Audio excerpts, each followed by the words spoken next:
Implantation. The mitotic division starts as the zygote moves through the isthmus of the oviduct called cleavage towards the uterus and forms 2, 4, 8, 16 daughter cells called blastomeres. अगर fertilisation हो जाता है तो zygote form होता है। Sperm and ovum के fusion से zygote form होता है। हम जानते हैं कि sperm and ovum fallopian tube के इस्थमस एंड एम्प्यूला नाम के रीजन के जंक्शंस पे फॉर्म होता है।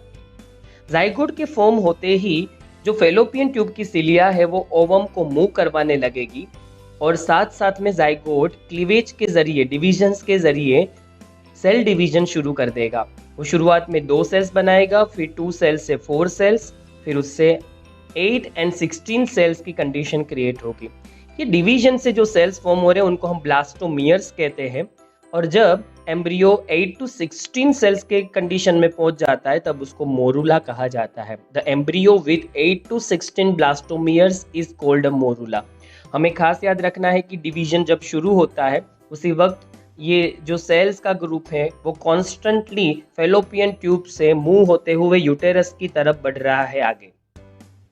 The morula continuously divide and transforms into blastocyst as it moves further into the uterus. ये जो 16 सेल की कंडीशन है 8 to 16 सेल की उसको हमने मोरूला कहा। ये अपना डिवीजन फर्दर आगे शुरू रखते हैं और वो एक नए सेल के ग्रुप में कन्वर्ट हो जाते हैं जिनको हम ब्लास्टोसिस्ट कहते हैं। आप फिगर में ब्लास्टोसिस्ट देख पा रहे हैं। ब्लास्टोसिस्ट के अंदर का जो सेल ग्रुप है उसको इनर मास कहते हैं।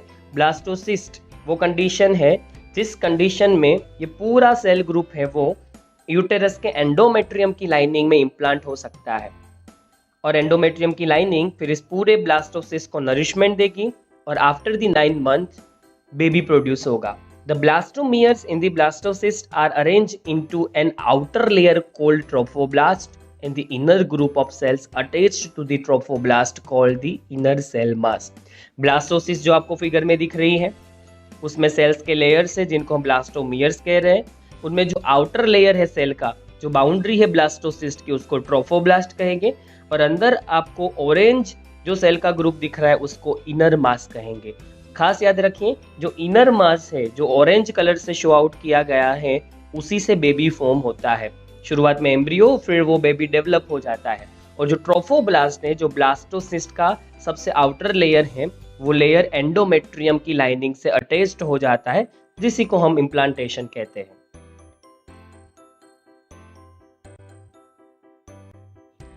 इस फिगर में आपको ब्लास्टोसिस्ट का क्लियर इमेज दिख रहा है। अब देखिए ब्लास्टोसिस्ट का आउटर लेयर ट्रोफोब्लास्ट के नाम से जाना जाता है और वो ट्रोफोब्लास्ट के लेयर के साथ इनर सेल मास कनेक्टेड है जिसको एम्ब्रियोब्लास्ट भी कहते हैं क्योंकि वही इनर सेल मास आगे चल के एम्ब्रियो में कन्वर्ट होगा। और ब्लास्टोसिल आपको दिख रही है वो खाली कैविटी जो ब्लास्टोसिस्ट के अंदर है सेंटर में है उसको हमने ब्लास्टोसिल बोला।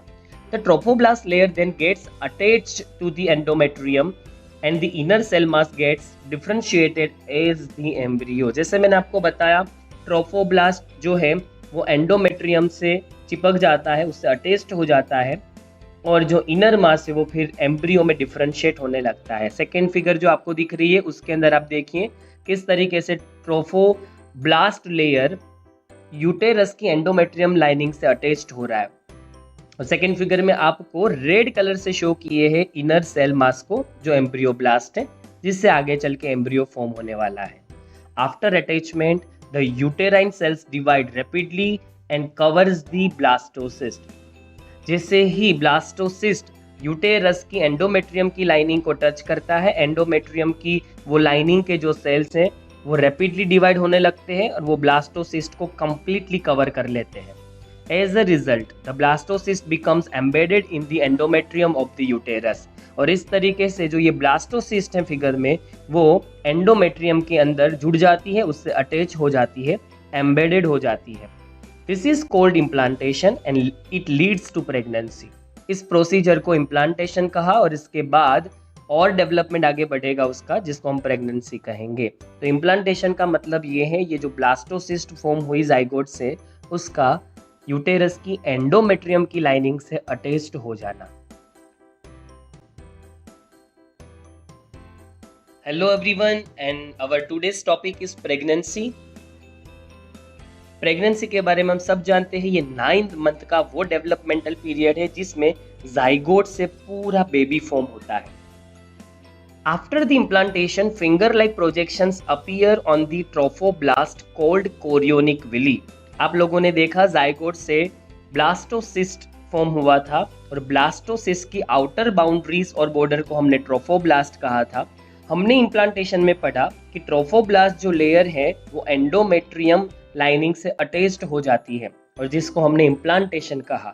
जैसे ही ट्रोफोब्लास्ट एंडोमेट्रियम से अटैच्ड होती है उसके बाद वहाँ कोरियोनिक विली नाम का फिंगर लाइक प्रोजेक्शन फॉर्म होना शुरू हो जाता है, जो आप फिगर में देख पा रहे हैं, which are surrounded by the uterine tissue and maternal blood।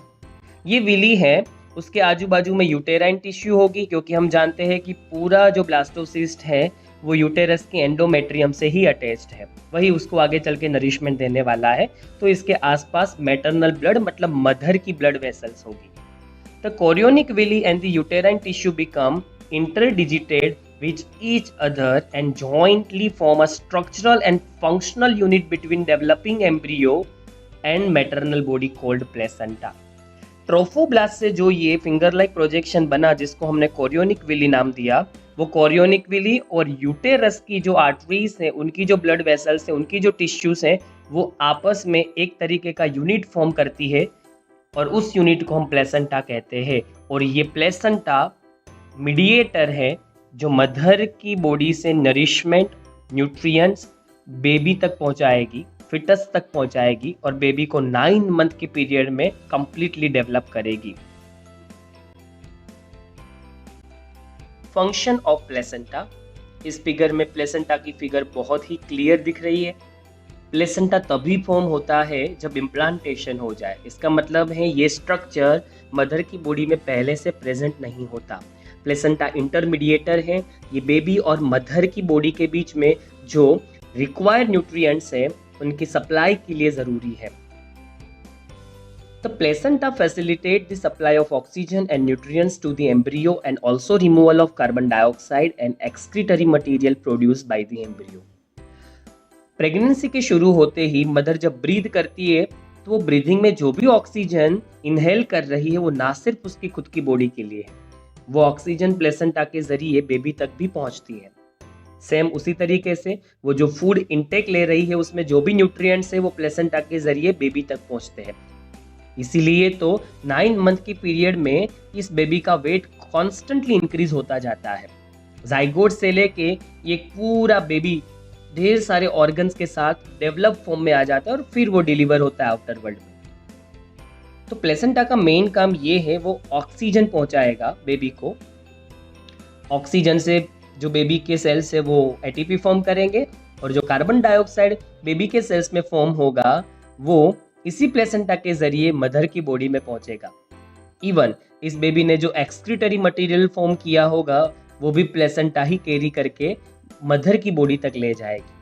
The placenta facilitate the supply of oxygen and nutrients to the embryo and also removal of carbon dioxide and excretory material produced by the embryo।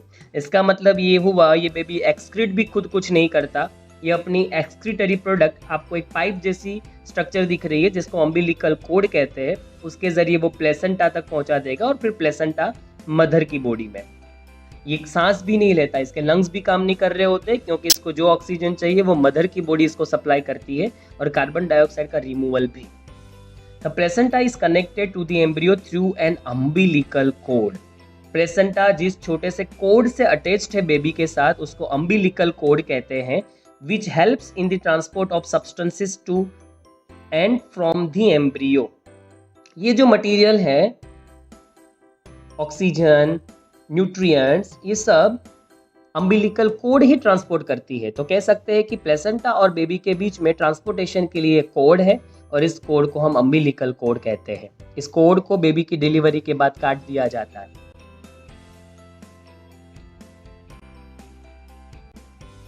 Placental hormones. हम placenta के hormones के बारे में पढ़े उससे पहले figure में देखिए, फिगर में रियल इमेज दिखाई है मैंने प्लेसेंटा की। आप प्लेसेंटा देख पा रहे हैं, इससे आपको क्लियर कट आइडिया मिलेगा कि प्लेसेंटा की साइज कितनी होगी और उसके साथ अम्बिलिकल कोड भी अटैच है। ये कोड के जरिए ही प्लेसेंटा मदर की बॉडी और बेबी की बॉडी में जो न्यूट्रिएंट्स है उसका ट्रांसपोर्ट करता है। और मैंने आपको एक चीज़ और भी कही थी आगे, प्लेसेंटा इम्प्लांटेशन के बाद ही फॉर्म होती है, ये स्ट्रक्चर पहले से मदर की बॉडी में नहीं होता। और डिलीवरी के बाद बेबी के साथ साथ ये स्ट्रक्चर प्लेसेंटा और अम्बिलिकल कोड दोनों हम मदर की बॉडी से खींच निकालते हैं और ये स्ट्रक्चर को फिर फेंक दिया जाता है। Placenta also acts as an endocrine tissue and produces several hormone. ये एंडोक्राइन टिश्यू और ग्लैंड की तरह काम करती है जब तक मदर की बॉडी में प्रेजेंट होती है। कौन से हार्मोन्स बनाती है ये? ह्यूमन कोरियोनिक गोनेडोट्रोपिन जिसका शॉर्ट फॉर्म है एचसीजी, ह्यूमन प्लेसेंटल लैक्टोजन जिसका शॉर्ट फॉर्म है एचपीएल, एस्ट्रोजेंस एंड प्रोजेस्टेरॉन्स भी यहाँ से कुछ अमाउंट्स में सिक्रीट होते हैं। तो आपको खास याद रखना है, सिर्फ ऐसा नहीं है कि कॉर्पस ल्यूटियम ही प्रोजेस्टेरॉन बनाती है और एस्ट्रोजन जो है डेवलपिंग फॉलिकल्स ही बनाती है। आपने देखा कि प्लेसेंटा भी एस्ट्रोजन और प्रोजेस्टेरॉन्स फॉर्म करती है जब तक वो मदर की बॉडी में प्रेजेंट होती है। Pregnancy and the other hormones, हमने देखा कि प्लेसेंटा कुछ हार्मोन सिक्रीट करती है, उसके साथ साथ बॉडी में और भी हार्मोनल चेंजेस होते हैं प्रेगनेंसी के शुरू होते ही। In the later phase of pregnancy a hormone called relaxin is also secreted by the ovary. Ovary relaxin नाम का हार्मोन रिलीज करती है और ये हार्मोन खास बेबी की डिलीवरी के लिए इंपॉर्टेंट है। ये सर्विक्स को रिलैक्स करती है जिस वजह से बेबी यूटेरस से बाहर वजाइना की तरफ आ पाता है। HCG, HPL and relaxin are produced in women only during pregnancy। खास आपको याद रखना, ये तीनों हार्मोन सिर्फ और सिर्फ प्रेगनेंसी के वक्त ही प्रोड्यूस होंगे। During pregnancy, the levels of other hormones like estrogens, progesterones, cortisols, prolactin, thyroxine are increased several folds in the maternal blood। तो ये हॉर्मोन्स के पहले लेवल्स कुछ डिफरेंट थे, पर प्रेगनेंसी के बाद इनके लेवल्स इंक्रीज हो जाते हैं, ये बढ़ जाते हैं। Increase production of this hormones is essential for supporting the foetal growth, metabolic changes in the mother and maintenance of pregnancy. ये हॉर्मोन्स का लेवल क्यों ज़रूरी था बढ़ना? क्योंकि यही हॉर्मोन्स है जो बेबी को ग्रो करेंगे, मेटाबॉलिज्म में चेंजेस लाएंगे मदर की बॉडी के अंदर और इवन प्रेगनेंसी को सपोर्ट करेंगे और मेंटेन करेंगे। आपको रिलैक्सिन हार्मोन के बारे में एक छोटी सी फोटो मैंने दिखाई है कि वो किस तरीके से काम में आती है, उसके क्या क्या फंक्शंस हैं। ये आपका सिलेबस का पार्ट नहीं है, इसलिए आप याद नहीं रखोगे तब भी चलेगा। आपको सिर्फ इतना याद रखना है कि रिलैक्सिन ओवरी से रिलीज होता है और वो भी प्रेगनेंसी के लेटर फेज में। रिलैक्सिन ऑक्सीटोसिन के साथ मिल के बेबी की डिलीवरी करवाने में हेल्पफुल है।